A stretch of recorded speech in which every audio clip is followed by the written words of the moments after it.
தட்டை, சீடை, முறுக்கு, ரிப்பன் பக்கோடா, அதிரசம், என்ன வேணாலும் செய்யுங்க. ஒரே ஒரு 5 லிட்டர் இதய மந்த்ரா கடல் எண்ணெய் பேக் ஒரு மாசம் முழுசுக்கும் அத்தனை சமையல முடிச்சு விடலாம். இதய Mantra. India's most preferred retirement community, Ananya's Nana Nani Homes, Coimbatore, welcomes you for an exclusive inside talk for senior citizens. திருப்பூரைச் சேர்ந்தவர் வாசுதேவன் தன்னிடம் பல்வேறு தொழில் வாய்ப்புகள் இருப்பதாக யூடியூப் மூலம் தொடர்ந்து பதிவிட்டு வந்தார்.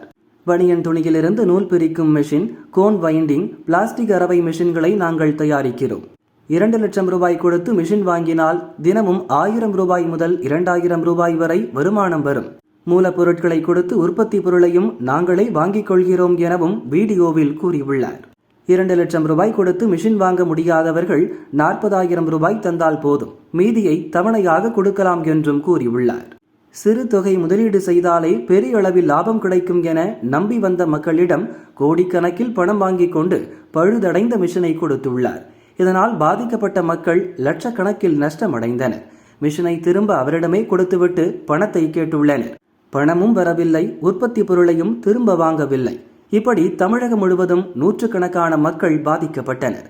அவர்கள் திருப்பூர் தலைமை அலுவலகத்துக்கே சென்று நியாயம் கேட்டனர். அலுவலக வாசலை முற்றுகையிட்டு போராட்டத்தில் ஈடுபட்டனர். காவல் ஆணையர் அலுவலகத்தில் புகார் அளிக்க உள்ளதாகவும் தெரிவித்தனர். நான் சீர்காழிலேருந்து வந்துருக்கேன். நான் மிஷின் கொடுத்து அட்வான்ஸ் கொடுத்து மிஷினுக்கு காசு கொடுத்து 2.5 லட்ச ரூபா கொடுத்து 1.5 வருஷம் ஆகுதுங்க. மிஷினு நான் வந்து கிட்டத்தட்ட ஒரு 20 நடையாச்சும் வந்துட்டு போயிருப்பாங்க சீர்காழிலேருந்து. இப்போ வந்து ஒரு 10 நாளாக வந்து தங்கியிருக்காங்க. 10 நாளும் ரெஸ்பான்சிபிளே இல்லை, பணத்தை கொடுக்க மாட்டேறாங்க. 2.5 லட்சம் இந்த பாட்டில் உடைக்கிற மிஷின் யூடியூப்பே மாத்துது. நான் ஒரு 3 வருஷத்துக்கு முன்னாடி பிரதம மந்திரி திட்டத்தின் கீழே இங்குள்ள யூடியூப்பை பார்த்து பைபேக்னு சொல்லி கோன் வைண்டிங் மிஷின் மொத்தத்துல எனக்கு ஒரு 8 லட்சத்துக்கு மேல வந்தது. 8 to 9 லட்சத்துக்குள்ள வந்தது. அந்த லோனை எடுத்து அதுல வந்து அவ்வளவு காசுமே இங்கதான் கட்டியிருந்தது. 6.25 லட்சத்துக்கு மிஷின் வாங்கியிருந்தது.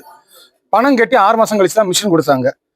இந்த மெட்டீரியலும் 1 மாசம் கழிச்சு தான் கொடுத்தாங்க. அதுக்கப்புறம் அவங்க சொன்னது எதுவுமே செய்யல. நம்ம எல்லாமே வேலையெல்லாம் செய்து மெட்டீரியல் திருப்பி அனுப்பிச்ச பிறகும் பணம் தரல.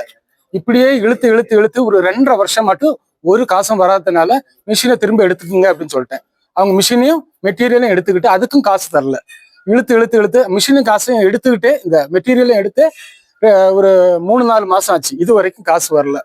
போன மாசம் மட்டும் ரொம்ப கஷ்டப்பட்டு 1 லட்சம் ரூபாய் கொடுத்தாங்க. உங்ககிட்ட எவ்வளவு பேர் ஏமாந்துருப்பாங்க? எனக்கு தெரிஞ்ச அளவுக்கு ஒரு 500 பேர்கிட்ட இருக்கலாம். இப்ப எனக்கு தெரிஞ்சதுக்கு. இதுக்கு முன்னாடி எனக்கு தெரியல. டெய்லி போன வாரம் யாரோ மண்ணெண்ண வரைக்கும் தலையில ஊத்துனதாட்டு ஏதோ கேள்விப்பட்டேன். இவர் இப்ப போன வாரம் வரைக்கும் போறாரு. போடும்போது சொல்றாரு 100 கோடி ரூபாய்க்குள்ள கம்பெனி, இது நாள் வரைக்கும் எந்த பிரச்சனையும் கிடையாதுன்னு. ஆனா எனக்கு 2.5 வருஷம் மட்டும் 2 பைசா கூட எனக்கு வருமானம் மட்டும் வரல. போன மாசம் நான் கட்டின அந்த மெட்டீரியலுக்குள்ள 1 லட்சம் ரூபாய் தந்தாப்புல. அது நமக்கு நான் வெளியூருங்க, நான் நாகர்கோவில். நாங்க குப்பத்துல இருந்து வந்திருக்கேங்கண்ணா. நாங்க இல்ல குப்பத்துல இருந்து வந்திருக்கிறேங்க.